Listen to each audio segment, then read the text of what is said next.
出嚟做運動咯。OK，係啊。咁你最近睇咩書啊？喂，最近睇咩書？好似講電話咁，喂咁啊！等陣先，等我諗一諗先。係啦，你中意睇書啊？冇記錯係資產霸權、資源霸權。哦，冇記錯，而家冇本書喺度啦，我講唔到啦。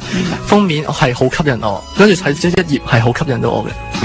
你點解會係睇呢啲資源霸權嘅書咧？其實係有一次入書店，跟住我無端望到呢本書，咁嗰時因為我冇嘢做，就行緊書店，咁我就掀開呢本書嘅其中一頁，咁啊睇到其中一頁，咦，好好睇喎！因為嗰時係一個古仔嚟嘅，佢講緊點解某一部分人會用好多嘅資源，咁呢段哇！佢用一個古仔嚟做比喻，我覺得係好吸引。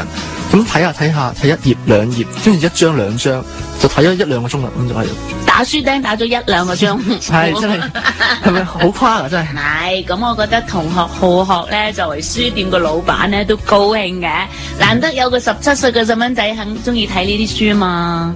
我估唔到嘅，其實係嘛？好啦，嗱，其實咧，五仔咧喺佢自己準備呢一次訪問傾嘅時候咧，佢就寫咗3段嘢咧，我覺得就好男仔嘅啦。首先佢就中意呢個資訊科技嘅90年代啦，咁佢覺得咧處身喺呢一個一日千里嘅90後咧係好事嚟嘅。咁啊第二樣嘢咧，佢就話基於世界嘅改變咧，佢就認為90後咧係更有活力，咁同埋咧佢覺得咧而家資訊嘅開放咧就會令到咧佢有一個世界觀嘅擴闊，咁啊仲有咧喺個大是大非嘅問題上邊咧，又可以咧令到佢咧辨別是非。咁跟住咧第3段咧，佢就講到咧佢唔中意香港嘅教育制度，咁咧就嫌自己咧係一隻白老鼠。嗱，3段嘢全部咧都係我覺得係好時事啊，好世界觀啊咁樣噶。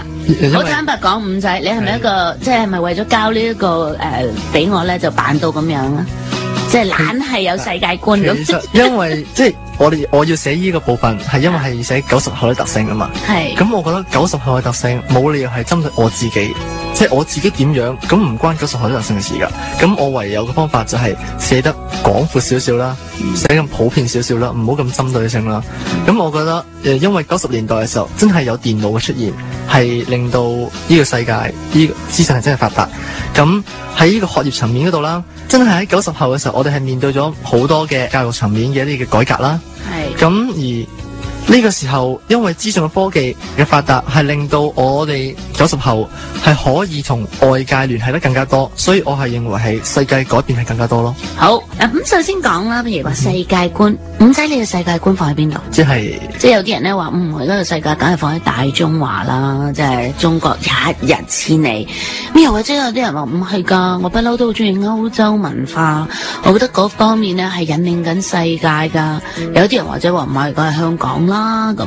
你自己咧偏向？我覺得如果以我嚟講咧，我仍然係喺香港為中心去睇呢個世界咁樣噶。咁你覺得喺香港睇世界係點樣噶？開心唔開心？開心定唔開心啊？即係有啲人唔係好開心。係啊，點解啊？因為即係最近我 feel 到嘅係言論自由有少少下降嘅跡象啦。咁因為香港會有好多時候俾外來嘅文化亦都影響咗，不過呢個係無可厚非嘅事啦。呢個外來文化係邊度個外來文化先？好多㗎，即係例如我熟悉嘅動畫咁樣啦，係俾日本嘅文化影響啦。咁我哋嘅政治亦都好多時候係大中華嘅一啲嘅政策影響啦。咁我亦都係認為咁樣嘅。驚地講到呢個有少少虛啲，可以講到去邊？可以。好啦，咁我問下你啦。咁你話咧，即係喺呢個時代咧，係好可以睇到大是大非。咁你會唔會留意6.4事件㗎？留意，一定留意。因為其實到嗰一日，我哋學校亦都會有一個叫做專題啦，或者係會有一段時間。我哋嗰段時間係叫 OLE。今年我哋會將6.4呢個專題擺喺 OLE 嗰度講解。OLE 係一個咩類似嚟嘅？我冇記錯啊，如果有錯要更正㗎。中文係其他學習經歷，呢個係我哋新高中係一定必須包含嘅一個活動嚟嘅。咁而因為呢啲講座亦都可以納入去呢度，所以就將6.4同講座拼合埋一齊，咁就當係一個 OLE 做活動。咁你喺呢個講座個裏邊有冇發言啊？你自己冇發言，定係就咁即係聽人講啊？聽人講。如果要你講，你會點講啊？要講要點講？係啊，即係譬如話而家就話五仔，你對六四有咩睇法咁樣咧？咦，你係5啊4、5、6啊？有冇啲咩睇法？你可以話冇㗎。好似答冇有咁衰咯。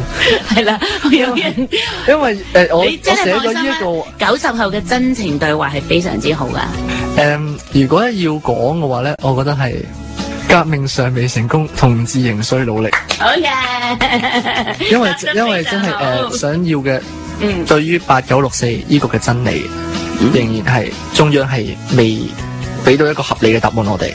所以我覺得係應該繼續爭取嘅。咁我哋傾偈嘅時間因為唔多咧，所以我都會喺五仔咧定嘅範圍嘅裏邊咧，我就同你傾偈嘅。咁我哋就講到呢個讀書啦，就白老鼠係啦，OK 係啦。咁呢個咧，我覺得你係寫得比較多嘅。咁不如你真係講下，因為你哋係334啊嘛，係咪啊？作為334嘅頭號部隊，咁點算啊？五仔，你係咪覺得唔好啊？唔中意啊？其實我覺得冇話唔好嘅，只不過我覺得係寫嘅文字係話不幸咁解啫。好啊，不如你讀一次俾大家聽下。你既然寫得咁多，嗱咁講啦，因為我認為90後是不幸，由於在最近5至10年，教育局不斷更改課程，由中文作教學語言、微調教學、小班政策、會考考試、DSE， 甚至在2013年開始推行嘅國民教育。對於教育局希望制定一個更加好嘅課程，本人係十分支持嘅。但係90後無奈變咗做白老鼠啦。咁我呢就認為我哋新高中呢一年係需要同中7嘅人一齊去加入大學。咁所以我覺得係比較唔好彩嘅。不過逆來順受咯。我呢即係喺讀書嘅時候，實在都冇經歷你哋呢啲，你仲話寫出嚟嗰啲好好啊，好似一個報告咁，有咩教學語言啊、微調教學啊，即係咩 DSE 啊，你仲話講嗰啲咩？因為要舉例啊，如果唔係論證唔夠充實。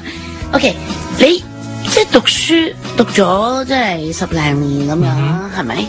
有咁多嘢，你覺唔覺得好煩噶？我唔覺得好煩，係咯，咁多嘢又語文有咩微調？如果要寫出嚟，我覺得好麻煩。但係其實講真，我冇面對過小班教學，我冇面對過會考，我亦都唔需要去面對國民教育。咁其實我只不過一年一年咁樣去讀上去啫。咁其實我覺得，如果活喺自己嘅教學嘅制度嚟講，其實我覺得係冇乜大問題。咁作為一隻白老鼠咧，你覺得而家讀書開唔開心啊？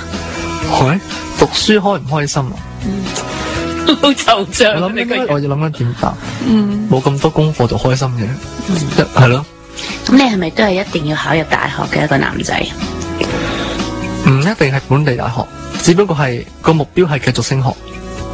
你意思即係話你會希望有機會或者有計劃可以去到第二度讀大學嘅？冇錯。咁你個目標會係去邊度讀大學啊？如果可以俾你，任揀嘅話，如果以我而家得到嘅資訊嚟講，我會可以接受到嘅係去內地或者係去台灣。咁如果俾你揀，你會中意去台灣多啲啊，定去內地多啲咧？其實我今日我都同老師傾過呢個問題。不過我答唔到你，因為我唔清楚台灣大學嘅資訊咯。我就知道大學有好多間，跟住同埋而家讀大學嘅人可能係減少緊。咁五仔咧正話都有講到佢自己咧係一個90後嘅好孩子係嘛？一開始係啦，搞劇情。咁呢個係咪其實你都係努力要做一個好，即係一個好人啊？嗱，我哋走去講好人。我想睇下你有幾努力先。嗱，我覺得點樣先叫衰咧？係即係我想問點樣先叫衰咧？呢個我答唔到你喎。係咪努力做一個好人？